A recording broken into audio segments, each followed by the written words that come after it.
नमस्कार दोस्तों, मैं हूं रामेंद्र सिंह चौहान। घर में नहीं दाने, अम्मा चली बुलाने। जी हाँ, जब अपने घर में पर्याप्त व्यवस्था हो तभी हमें दूसरे के बारे में, जनहित के बारे में, परोपकार के बारे में, सहायता करने के बारे में सोचना चाहिए। जी हाँ, भारत में यानी अपने देश में इन दिनों खाद्यान्न संकट दिख रहा है, यानी भोजन के लाले पड़ते दिख रहे हैं।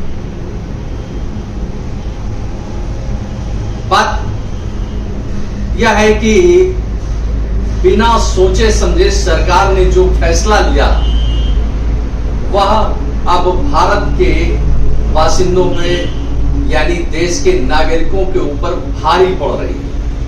यह फैसला अब देश की आवाम के ऊपर भारी पड़ रहा है। कोरोना काल में, आपदा में, बारिश में जो बेमौसम बारिश हुई इस बार, उसने हमारे सारे सिस्टम को ध्वस्त कर दिया है। अब यह भोजन के जो लाले पड़ रहे हैं, अन्न के, खाद्यान्न के जो लाले पड़ रहे हैं, जो संकट पड़ रहा है, जो संकट सामने आ रहा है, वह उसका कहीं न कहीं उसके पीछे रशिया और यूक्रेन का युद्ध भी एक बड़ा कारण है। कोरोना काल हुआ, रशिया यूक्रेन युद्ध हुआ, इसके अलावा बेमौसम बारिश, इन तीन कारणों ने, और इसके अलावा और भी कोई कारण हो सकते हैं, लेकिन मुख्य रूप से जो कारण दिख रहे हैं वह यही तीन कारण दिख रहे हैं जिससे भारत की खाद्यान्न व्यवस्था को छिन्न भिन्न कर दिया है। हालात यह है कि भारत के जो खाद्य गोदाम है यानी food corporation of India FCI यानी भारतीय खाद्य निगम के जो गोदाम है, जो उनके स्टोरेज है, वह पूरी तरह से खाली है। और देश की आवाम को राशन चाहिए जो उसे समय पर नहीं मिल रहा है। देश में देखें तो भारत में अप्रैल यानी वर्ष के शुरुआत में, जो वित्तीय वर्ष है उसके प्रारंभ में जो खाद्यान्न का भंडारण था यानी गेहूं और चावल का जो भंडारण था वह 323 लाख मीट्रिक टन गेहूं था, जबकि 189.90 लाख मीट्रिक टन चावल का भंडारण था देश में। यह भंडारण इसलिए सरकार करती है कि राशन के जरिए, राशन कार्ड के जरिए जो गरीबों को, जरूरतमंदों को जो राशन उपलब्ध कराया जाता है वह FCI यानी भारतीय खाद्य निगम के जरिए उपलब्ध कराती है भारत सरकार। कोरोना काल में देखें तो भारत सरकार ने गरीब कल्याण अन्न योजना जो गरीबों के लिए थी, राशन कार्ड धारकों के लिए थी, उनको निःशुल्क राशन उपलब्ध कराया गया। 5 किलो प्रति व्यक्ति राशन दिया गया। इसमें गेहूं भी दिया गया, चावल भी दिया गया और भी बहुत सारी जिन्स दी जा रही हैं। चना है, रिफाइंड है, इसके अलावा नमक है, बहुत सारी चीजें राशन में दी जा रही हैं। लेकिन जो यह भंडारण था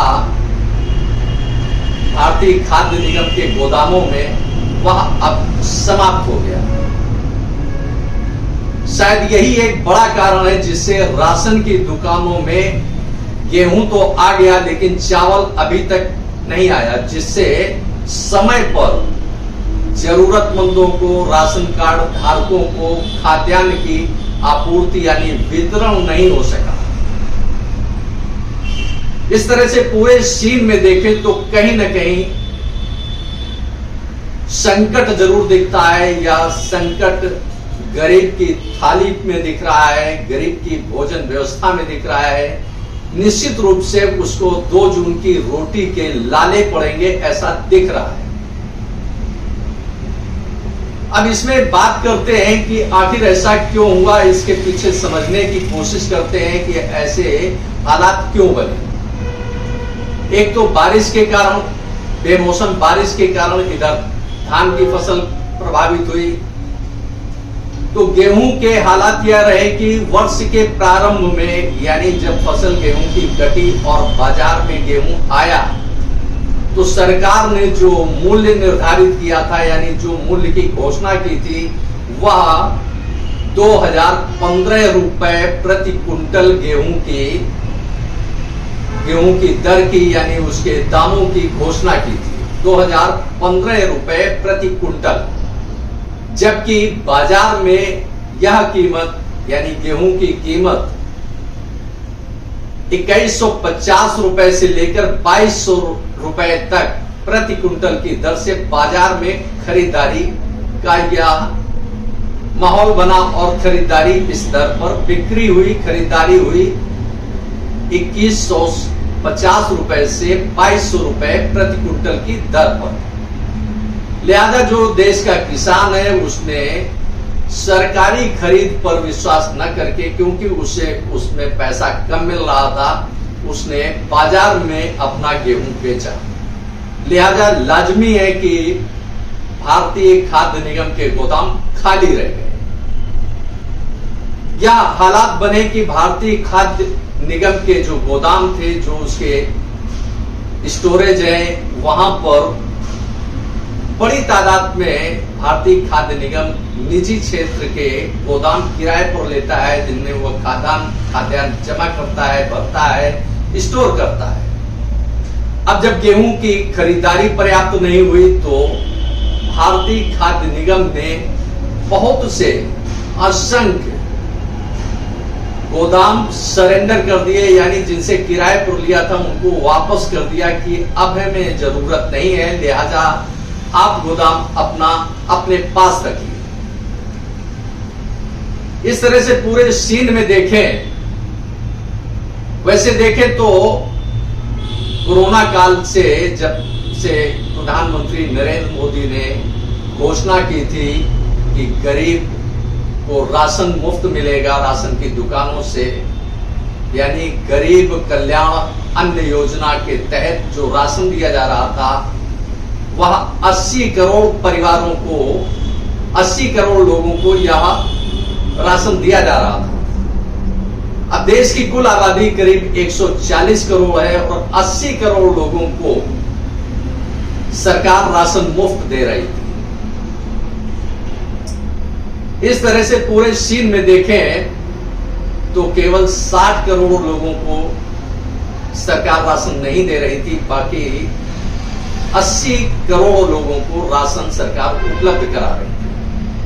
अब राशन पर जो संकट आया उसके कारण राशन की दुकानों में इस वक्त तक राशन में गेहूं उपलब्ध है और जिंस उपलब्ध है, लेकिन चावल उपलब्ध नहीं है, जबकि चावल भारतीय भोजन यानी भारतीय थाली में एक आवश्यक हिस्सा माना जाता है। साउथ इंडिया में, पश्चिम बंगाल में और भी बहुत सारे स्टेट हैं जहां चावल प्रमुखता से भोजन में लिया जाता है। अब इस तरह से पूरे सीन में देखें तो भारत में खाद्यान्न का यानी भोजन का एक गंभीर संकट सामने खड़ा हुआ है, जो यह संकट भारत सरकार के एक फैसले के कारण भारत की आबादी को भोजन के संकट में डाल दिया। यानी यूं कहें कि सरकार के एक फैसले ने गरीबों की थाली से भोजन छीन लिया तो शायद कोई अतिशयोक्ति न होगी। अब बात करते हैं कि आखिर यह संकट बना क्यों, यह संकट भारत के ऊपर आया क्यों। 24 फरवरी 2022 को रशिया और यूक्रेन के बीच युद्ध की घोषणा हो गई और रशिया ने यूक्रेन पर आक्रमण कर दिया। रशिया और यूक्रेन का यह युद्ध 24 फरवरी 2022 से अभी तक लगातार चल रहा है। करीब करीब 9 माह होने वाले हैं, 8.5 माह करीब हो चुके हैं। खाद्यान्न का संकट यूरोप और खासतौर से रशिया और यूक्रेन के बीच जो युद्ध हुआ, इसने पूरे दुनिया को खाद्यान्न के संकट में डाल दिया। भारत तो उसमें एक हिस्सा मात्र बना। यूरोप में खास तौर से भोजन के लिए, खाद्य पदार्थों के लिए, जींस के लिए हाहाकार मचा हुआ है चारों तरफ। चाहे बात जर्मनी की हो, फ्रांस की हो, इटली की हो, ब्रिटेन की हो, भोजन के लिए संकट दिख रहा है चौतरफा। ब्रिटेन में तो लोगों ने, यानी ब्रिटेन की आबादी ने करीब करीब एक टाइम का भोजन छोड़ दिया है, क्योंकि उनके सामने यह संकट दिख रहा है। अब बात करते हैं कि रशिया और यूक्रेन से दुनिया क्यों प्रभावित हो रही है। एक तो युद्ध बड़ा कारण बना, जिससे खाद्यान्न की आपूर्ति छिन्न भिन्न हो गई, उसकी व्यवस्था नष्ट हो गई, उसकी व्यवस्था पूरी तरह से ध्वस्त हो गई। इसके अलावा जो दिख रहा है वह यह दिख रहा है कि रशिया और यूक्रेन गेहूं के उत्पादन का सबसे बड़ा आयाम है। यानी रशिया और यूक्रेन में गेहूं बड़ी तादाद में पैदा होता है। यानी यूं कहें कि जो दुनिया का पूरा गेहूं उत्पादन होता है, उसमें से 30% से अधिक गेहूं रशिया और यूक्रेन दुनिया को निर्यात करते हैं। यानी दुनिया को गेहूं और जींस दुनिया को उपलब्ध कराते हैं। खास तौर से रशिया में देखें, रशिया और यूक्रेन में, तो रशिया और यूक्रेन में गेहूं, मक्का और सूरजमुखी, इनकी फसल बड़ी तादाद में होती है और पैदावार अच्छी होती है। लिहाजा यूक्रेन और रशिया दुनिया को 30% से अधिक गेहूं दुनिया को सप्लाई करते हैं, दोनों देश मिलकर। और इतना ही नहीं, मक्का भी 20% से अधिक दुनिया को रशिया और यूक्रेन से ही सप्लाई होता है, यानी निर्यात होता है। सूरजमुखी का तेल भी दुनिया को बड़ी तादाद में रशिया और यूक्रेन से जाता है। अब जब यह कोरोना काल और इसके बाद जब यह युद्ध की स्थिति आई रशिया और यूक्रेन के बीच, तो भारत ने अपना सहयोग के लिए कदम आगे बढ़ाया और आश्वस्त किया। खास बात यह है कि संयुक्त राष्ट्र के प्रमुख एंटोनियो गुटेरेस ने अपील की, सहयोग मांगा दुनिया से कि वह दुनिया को भूखों मरने से बचाने के लिए खाद्य पदार्थों की आपूर्ति करे। देश के प्रधानमंत्री नरेंद्र मोदी ने भी आश्वस्त किया कि भारत भरपूर सहायता करेगा खाद्यान्न पदार्थों की उपलब्धता के लिए। यानी वह गेहूं उपलब्ध कराएगा, चावल उपलब्ध कराएगा और भी जो आवश्यक जिन्स है वह भारत उपलब्ध कराएगा। लेकिन भारत के पास जब पर्याप्त खरीद नहीं थी, तो यह आश्वासन या पहल भारत पर अब भारी पड़ रही है, क्योंकि फूड कॉर्पोरेशन ऑफ इंडिया यानी भारतीय खाद्य निगम के गोदाम खाली पड़े हैं। देश के बासिंदों को समय पर राशन नहीं मिल रहा है। तो ऐसे में कहां तक उचित है यह सरकार का फैसला कि वह दुनिया को गेहूं और अन्य खाद्य पदार्थ उपलब्ध कराए। अब ऐसे देखें तो राशनिंग के जरिए जो भारत सरकार अपने बासिंदों को, अपने देश के नागरिकों को जो राशन उपलब्ध कराती है, वह कोरोना काल से पिछले कुछ समय पहले तक करीब 1000 लाख मीट्रिक टन गेहूं की आपूर्ति कर चुका है। यानी वह इतनी बड़ी तादाद में खाद्यान्न अपने देश के गरीबों को दे चुका है। अब इस वर्ष जो करंट में जो अभी राशनिंग की दुकानों से, राशन की दुकानों से गरीबों को जो राशन मिलना था, गेहूं, चावल, दाल, चना, चीनी, नमक, रिफाइंड, वह उनको नहीं मिल सका, क्योंकि यह एक जो अव्यवस्था दिख रही है वह इसलिए है क्योंकि पहले गेहूं की खरीद नहीं हो पाई समय पर, क्योंकि सरकार ने जो उचित दाम यानी जो दर घोषित की थी वह किसानों को रास नहीं है। किसानों ने बाजार में अपना गेहूं बेचा लेकिन सरकार को नहीं दिया, लिहाजा फूड कॉर्पोरेशन ऑफ इंडिया के गोदाम खाली पड़े रहे। अब वहीं दूसरी तरफ भारत ने यह भी कहा कि हम दुनिया को सहयोग देंगे, खाद्यान्न को हम आपूर्ति देंगे, उसे निर्यात करेंगे। यह भारत सरकार का दांव कहें या पहल कहें, भारत पर ही उल्टी पड़ गई। आज भारत के पास खाद्यान्न का बड़ा जबरदस्त संकट है। अब इसी के साथ यह भी देख लेते हैं, विचार कर लेते हैं, मंथन करते हैं, आपके साथ शेयर करते हैं कि चावल के यानी धान के उत्पादन में भारत दुनिया में नंबर 1 यानी अव्वल माना जाता है।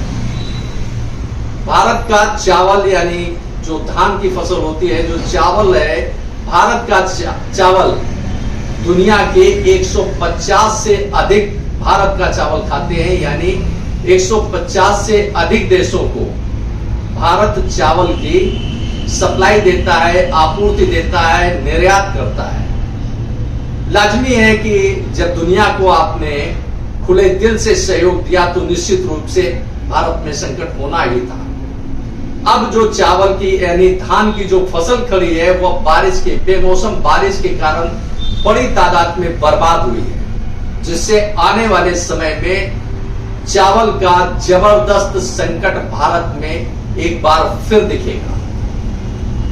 यही बात करते हैं कि जो रशिया और यूक्रेन ने जिस तरह से दुनिया को सप्लाई देने के यानी जो गेहूं है, मक्का है, सूरजमुखी है, इनकी जो सप्लाई है, निर्यात है, उस पर जो प्रतिबंध उसने लगाए थे, उस पर संयुक्त राष्ट्र के हस्तक्षेप के बाद उसने प्रतिबंध तो खोले, लेकिन जो गेहूं, मक्का की जो सप्लाई होनी थी रूस से, यूक्रेन से, वह नहीं हो पाई।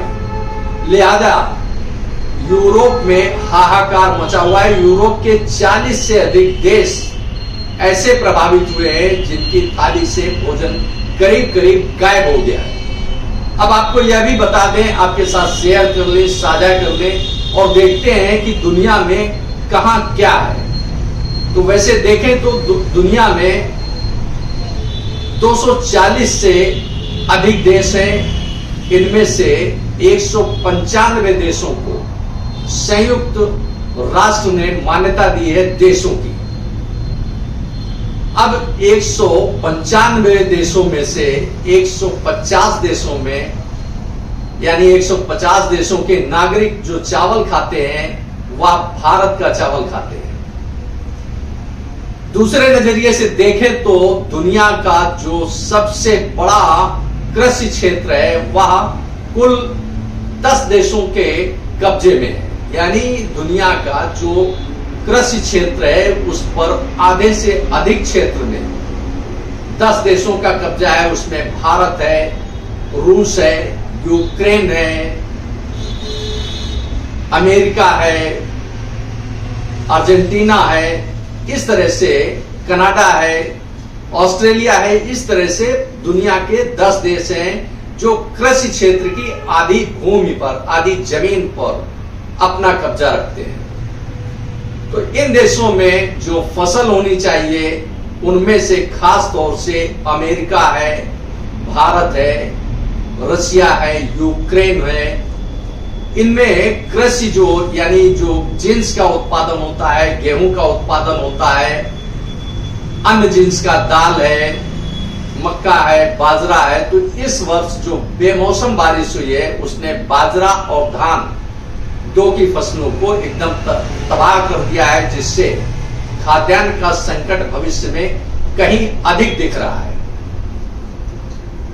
तो लाजमी है कि जब हमें मदद करनी है किसी को, तो पहले हम अपना घर देखें, अपने देश के बासिंदों के बारे में सोचें और नागरिकों के बारे में सोचेंगे कि कम से कम उनका पेट समय पर भरता रहे, उन्हें पर्याप्त भोजन मिलता रहे। भारत ने हमेशा खुले दिल से दूसरों की मदद की, इसमें कोई शक और संदेह नहीं है। लेकिन भारत सरकार का यह दांव या यह पहल इस बार भारत के आवाम पर यानी भारत की आबादी के ऊपर उल्टी पड़ गई और वह भुखमरी की स्थिति में आ गई। बात यही खत्म नहीं होती है। दुनिया में वैसे देखें तो 80 करोड़ से अधिक लोग प्रतिदिन भूखे पेट सोते हैं। यह एक बड़ी बात है, दुनिया के लिए एक चिंता का विषय है कि नागरिकों के पेट नहीं भर रहे हैं, उनको भोजन नहीं मिल रहा है, उनकी अपनी शारीरिक जरूरतें पूरी नहीं हो पाती हैं। यह एक बड़ी चिंता का विषय है। अब इतना ही नहीं, देखें तो दुग्ध उत्पादन में यानी दूध जो शरीर की एक बड़ी आवश्यकता होती है, दुनिया के 10 देशों के कब्जे में है दूध का कारोबार। उसमें नीदरलैंड है, ऑस्ट्रेलिया है, कनाडा है, फ्रांस है।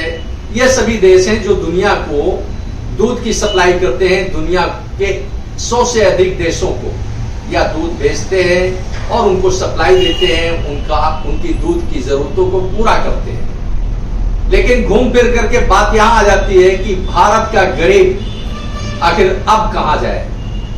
उसके सामने पेट भरने का संकट है, उसके सामने रोजी रोटी का संकट है। बात चाहे महंगाई की हो, चाहे खाद्यान्न उपलब्ध होने की हो, आखिर उसकी थाली से कहीं ना कहीं तो निवाला गायब हो रहा है, जिससे उसको भविष्य में भूखे पेट सोना पड़ सकता है।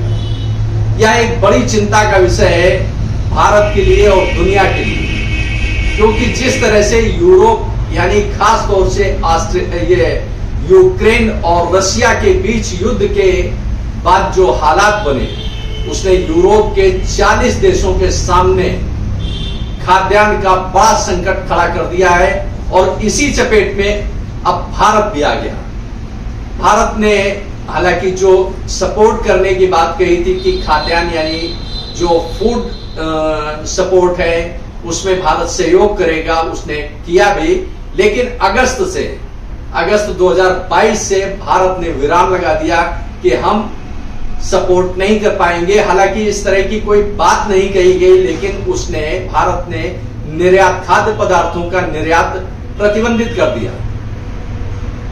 खाद्य पदार्थों के प्रतिबंध पर गेहूं चावल का तो निर्यात भले ही रुक गया हो, लेकिन जैसे आटा है, दलिया है या इस तरह के जो खाद्यान्न है उनकी आपूर्ति अभी तक लगातार जारी रही, जिससे भारत के सामने यह संकट खड़ा हो गया।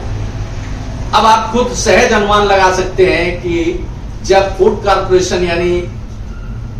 कॉरपोरेशन ऑफ इंडिया यानी भारतीय खाद्य निगम के गोदाम खाली हैं, गोदामों में अनाज नहीं है, गोदामों में चावल नहीं है, तो आखिर गरीब का पेट कैसे भरेगा? राशन की दुकानों में आखिर राशन गरीबों को कैसे मिलेगा? यह एक बड़ा सवाल उठता है। सरकार का यह कदम, यूं कहें कि सरकार का यह कदम कहीं उसके लिए आत्मघाती न साबित हो जाए, क्योंकि गरीब का जब पेट नहीं भरेगा तो निश्चित रूप से चौतरफा एक तबाही की स्थिति दिखेगी। और राशन की दुकानों पर फिलहाल अभी तक चावल की उपलब्धता नहीं दिख रही है, जिससे राशन का यानी खाद्यान्न का वितरण नहीं हो पा रहा है। यह एक चिंता का विषय है और गंभीर संकट बता रहा है खाद्यान्न का। आपने इस वीडियो को देखा, आपको यह वीडियो कैसा लगा कमेंट बॉक्स में हमें अवश्य बताएं। वीडियो को शेयर करें। यदि आप हमारे चैनल पर नए हैं तो हमारे चैनल को सब्सक्राइब करें, जिससे हमारे आने वाले वीडियो, आने वाले नोटिफिकेशन आपको मिल सके। दोस्तों, वीडियो को लाइक करना ना भूलें। आप लाइक करते हैं तो हमारा प्रोत्साहन होता है, हमारा मोटिवेशन होता है। आपने वीडियो को देखा, आपका बहुत बहुत धन्यवाद। Thank you. जय हिंद, जय भारत।